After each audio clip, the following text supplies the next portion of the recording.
My brother-in-law called me from the driveway of my late wife's family farm and said, "I just signed the papers.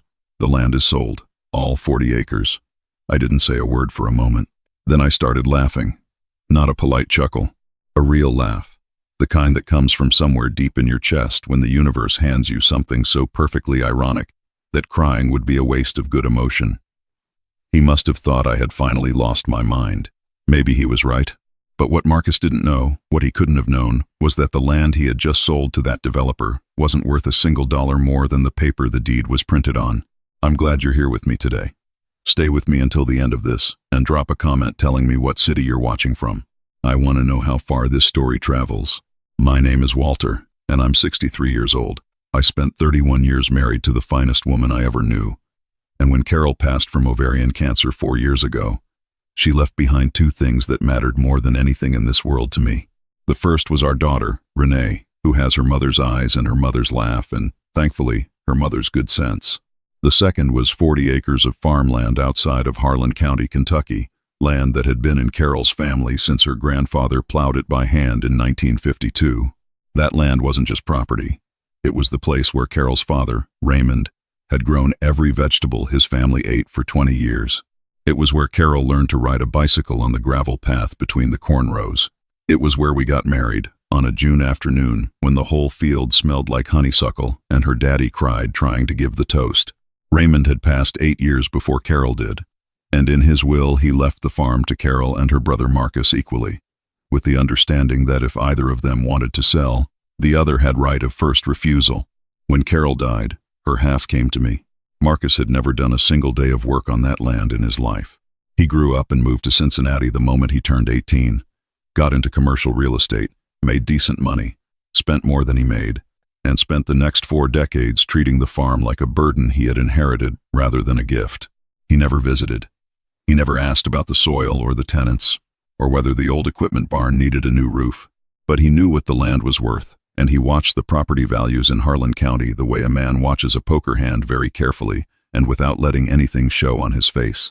I should tell you that I saw Marcus for exactly who he was from the beginning.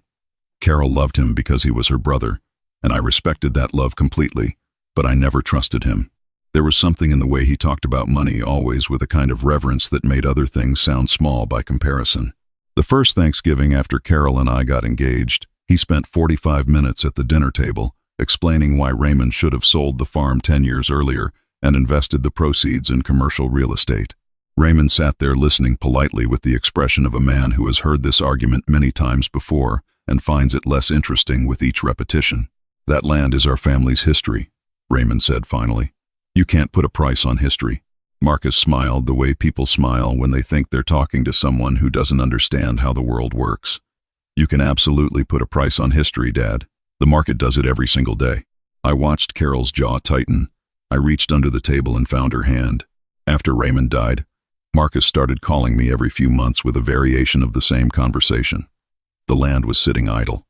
The rental income from the tenant farmer was barely covering property taxes. The market was shifting. He had a contact who was interested. We could both walk away with serious money. Each time, I told him I wasn't ready to make any decisions. Each time, he accepted my answer with a patience that felt calculated rather than genuine. After Carol died, the calls became more frequent, and then something changed in his approach. He stopped asking and started suggesting that my holding on to the land was sentimental rather than smart. He started framing it as a kindness to me, like he was trying to save me from my own grief. "Walter, Carol wouldn't want you burdened by this," he said once, and I had to set the phone down for a moment before I could respond calmly.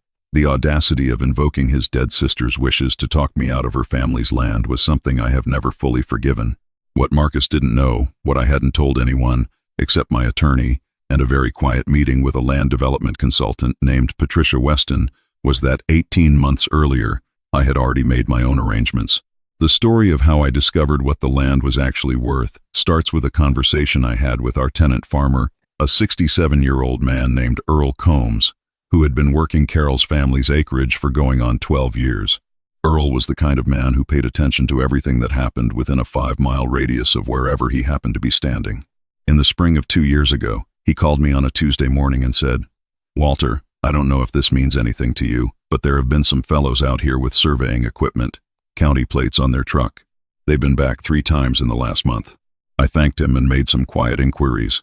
What I found out took me several weeks to fully understand, and when I did, I sat alone in the kitchen of my house in Lexington for a long time before I said anything to anybody. The Commonwealth of Kentucky had been quietly moving forward with an infrastructure expansion project that would route a new industrial connector road directly through the eastern edge of Harlan County. The project had been in planning stages for years, never quite funded, never quite official, and therefore never quite public knowledge. But it was now fully funded, and when that road was built, the land adjacent to the new corridor land that currently had modest agricultural value would become some of the most commercially valuable property in the region. My 40 acres sat directly in that corridor. I hired Patricia Weston on a Tuesday and told her I needed a confidential assessment and a quiet sale. She looked at the surveys, talked to the right people at the county planning office, and came back to me 2 weeks later with a figure that made me sit down. A regional logistics company was looking to secure land for a distribution hub before the road project became public knowledge. They were prepared to offer $1.8 million for my 20 acres, my half of the property. The conversation I had with Marcus's half of the deal was more complicated legally, but Patricia had seen this situation before. Because Marcus had never exercised his right of first refusal during the previous sale discussions, and because the purchase offer came through a corporate entity that worked around the shared ownership structure, by purchasing a conservation easement on a portion of the land, I won't pretend to fully understand every legal people. The mechanism involved my 20 acres could be sold independently of his. The sale closed quietly on a Thursday in November. $1.8 million went into a trust account that Marcus knew nothing about. But here was the part that made my laugh in the driveway make sense. After my sale was finalized, the land that remained in play was Marcus's 20 acres, the western portion of the property, which sat on the other side of a ridge from the corridor and had no commercial development value whatsoever. It was farmland, good farmland, worth perhaps $250,000 at current agricultural prices. But to the developer that Marcus had been negotiating with a Cincinnati-based man named Gary Foote, who Marcus had found through his commercial real estate contacts, he had sold it for $210,000 and called it a victory. Marcus thought he had sold 40 acres. He didn't know the property had been legally divided. He didn't know I had already sold my half. He didn't know that his 20 acres had no access to the development corridor. He had spent 6 months negotiating a deal that was, without his awareness, already half the size he thought it was. When he called me from that driveway and told me he had signed the papers, he was expecting me to be devastated. He wanted to hear my voice break. He wanted the satisfaction of having outmaneuvered the grieving widower who had been standing in the way of his payday. Instead, he got a man laughing in a hotel room in Louisville who already had $1.8 million sitting in a trust. I had driven down to Louisville that morning for a board meeting with a nonprofit I'd joined 6 months earlier. When Marcus's name appeared on my phone, I almost didn't answer. But I did, because I wanted to hear exactly what he said, and what he said was worth every second of the 4 years I had spent being patient. The drive home from Louisville gave me time to think about what happened next. Marcus was going to figure out what he had done eventually. Gary Foote, the developer, would likely start doing his own research and discover that the eastern 20 acres, the valuable portion, had already been sold to someone else and was currently under a conservation easement that complicated his development plans considerably. That conversation was going to happen, and when it did, Marcus would come to me. He called the following morning. It was a Saturday, and I was sitting on my back porch drinking coffee when my phone rang. "I need to talk to you about the farm." His voice was different. The confidence was still there, but there was something underneath it now, a tightness that hadn't been there the day before. "Good morning, Marcus. What's on your mind?" "Gary Foote called me last night. He's saying there's a problem with the title search.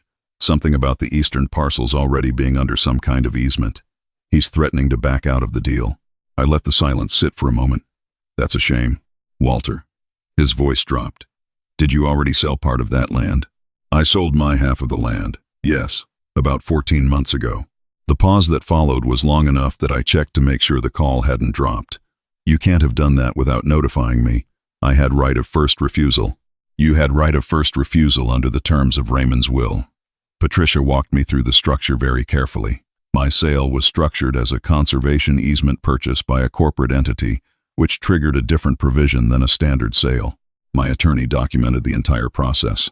I let that settle. "You're welcome to have your own attorney review it. You did this on purpose." His voice had changed again. The tightness was gone.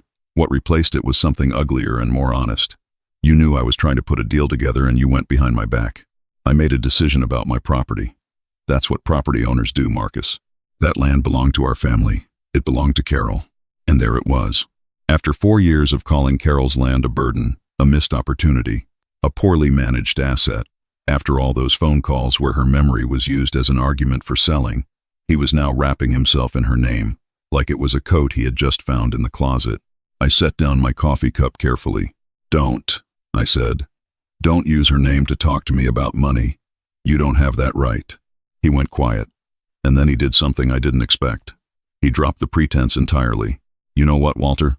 You've always thought you were better than me. You married into this family and spent 30 years acting like you were more of a Calloway than I was.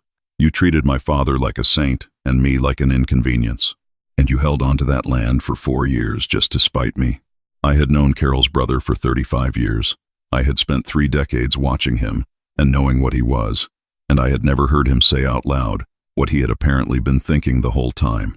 It is a particular kind of strange feeling to finally hear confirmed something you always suspected. Not satisfying exactly. More like a door being opened to a room you already knew was empty. "I held onto that land because it was Carol's family's land," I said, "and I made my own decisions about it when I was ready. That's the whole story. My deal is probably dead now. Gary's lawyers are going to tear this apart. I'm sorry to hear that. I meant it, in a limited way. I wasn't sorry about what I had done, but I was sorry that he had wasted 6 months of his life on a deal that was never what he thought it was, because some part of me understood that the waste was its own kind of punishment." "What did you get for it?" he asked. "Your half." I didn't answer that question. "That's what I thought," he said, and hung up. My daughter Renee called me 2 hours later. Marcus had reached out to her, which I had expected. He framed it as family concern, which I had also expected. He told her I had done something deceptive that had cost him a significant business deal, which was his version of events and not entirely inaccurate if you removed all the context. "Dad," Renee said carefully, "can you just tell me what happened?" I told her everything. The survey equipment Earl had spotted, Patricia Weston, the corridor project, the conservation easement, the trust account, the full 4 years of patient decisions that had led to that phone call in the Louisville hotel room. She was quiet for a moment when I finished. Then she said, "You've known about this for 1.5 years and you didn't tell me?" "I didn't tell anyone. I needed it to be quiet. Uncle Marcus is saying you cheated him." Marcus had the same information I had. He could have hired his own consultant at any point in the last 4 years. He chose to assume the land was worth agricultural prices because he wasn't willing to do the work of finding out otherwise. Boast. I paused. "I did the work." Another silence. Then, "How much, Dad?" I told her the number. She didn't say anything for so long I thought the call had disconnected. "Renee? I'm here. I'm just Dad. That's a lot of money." "Yes, it is. What are you going to do with it?" That was the right question, and it was the question I had been sitting with for 14 months. Marcus did what I expected him to do. He hired an attorney and spent 2 weeks trying to find a way to argue that my sale had violated the terms of Raymond's will. His attorney sent a letter. My attorney responded. The back and forth lasted about 3 weeks before Marcus's attorney apparently told him what Patricia had told me from the beginning, that the structure of the conservation easement sale was legally sound and that pursuing litigation would be expensive and unlikely to succeed. He also filed a complaint with the Kentucky Real Estate Commission suggesting that Patricia Weston had engaged in deceptive practices. That investigation lasted 6 weeks and found nothing actionable. What he did not do was apologize. He called Renee twice more, trying to build a coalition around the idea that her father had wronged the family. Renee listened politely both times and then called me to report the conversations with a dry humor that reminded me so powerfully of her mother that I had to step outside for a minute. "He keeps saying Grandpa Raymond would be appalled," she said. "What do you tell him?" "I tell him Grandpa Raymond would have thought you were pretty smart." I laughed at that. It was a real laugh. The part of this story that I want to make sure I get right is the part about Earl Combs. Earl had been farming the Calloway land for 12 years when I sold my half of the property.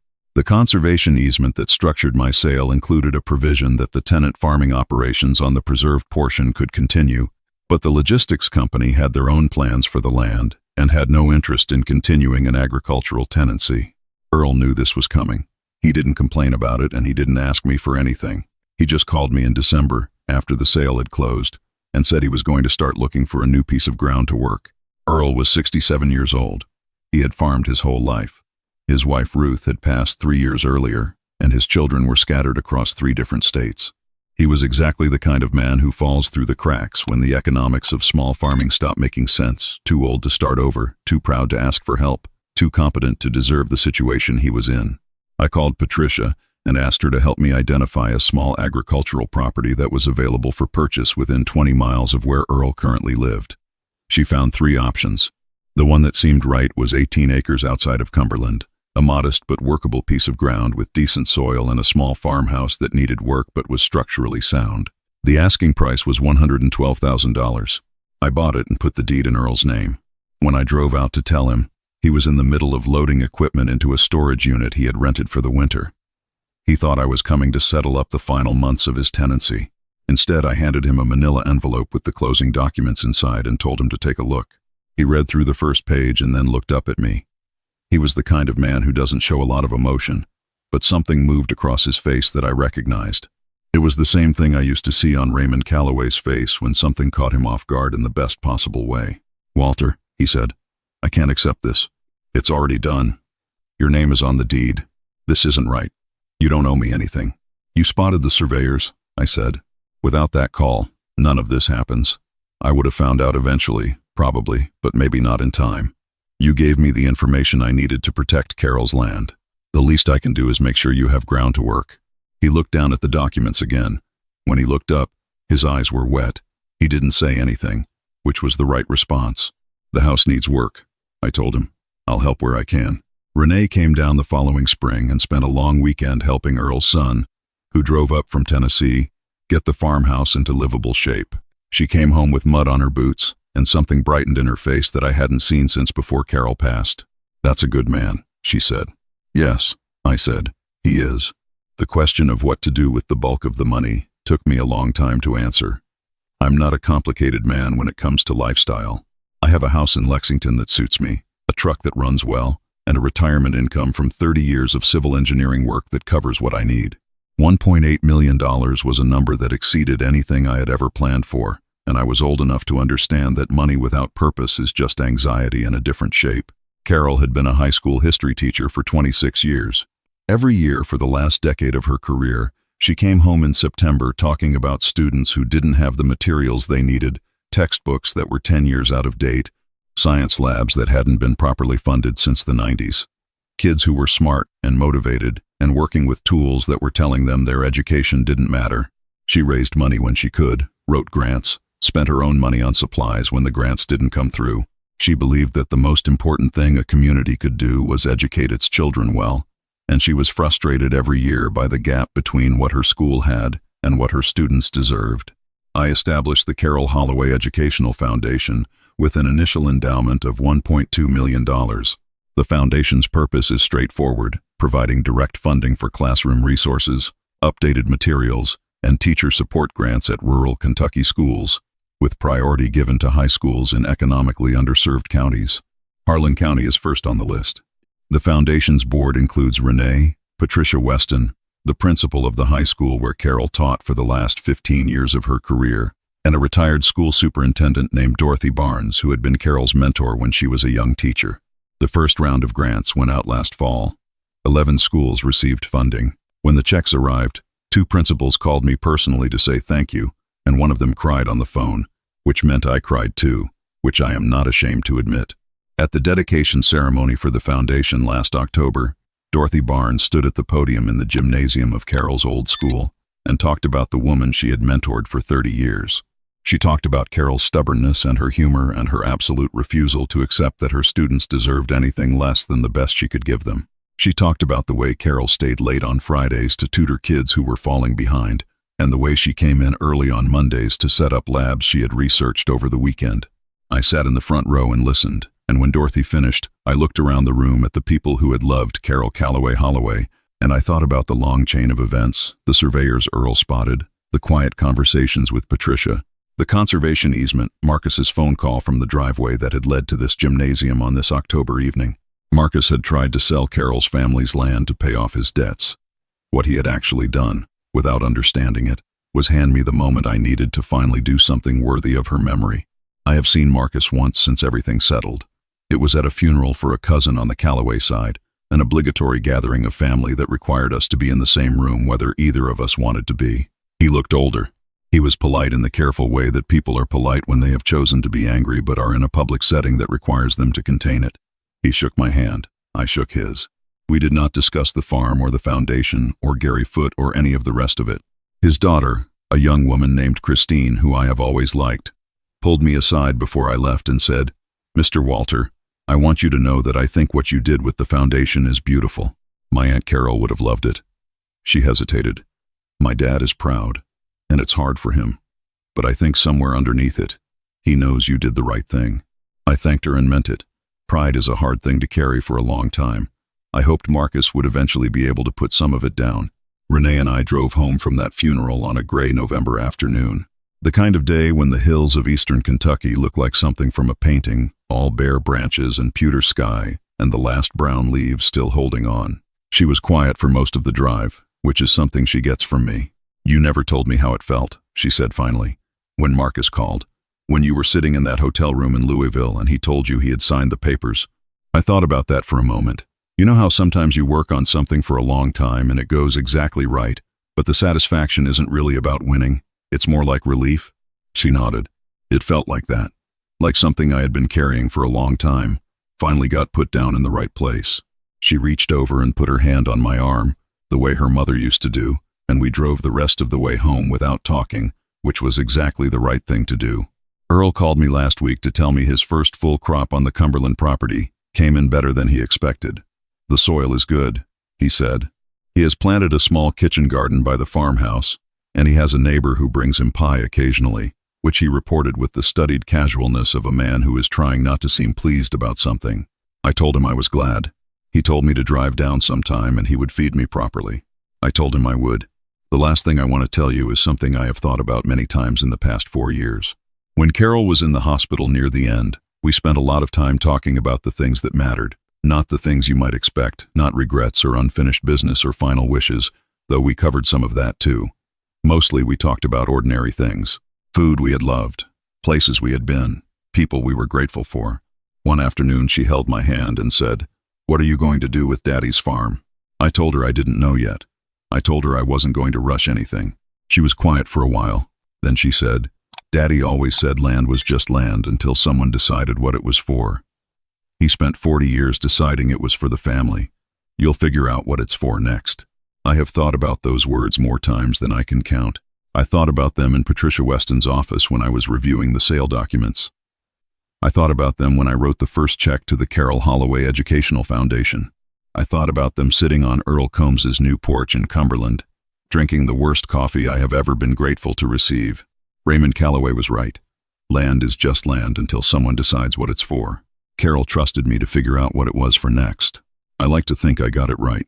The most valuable things we protect aren't always the ones with a price tag. Walter didn't hold on to Carol's family land out of stubbornness. He held on because he understood that patience, quiet integrity, and doing the right work yourself will always outlast someone else's greed. And when the moment finally came, he didn't keep the reward. He turned it into classrooms, into Earl's farmland, into something that carries Carol's name forward. That's what real wealth looks like. A small note to our viewers. This story was created and written by AI, crafted to bring you an entertaining listen and, hopefully, a little something worth carrying with you long after it ends.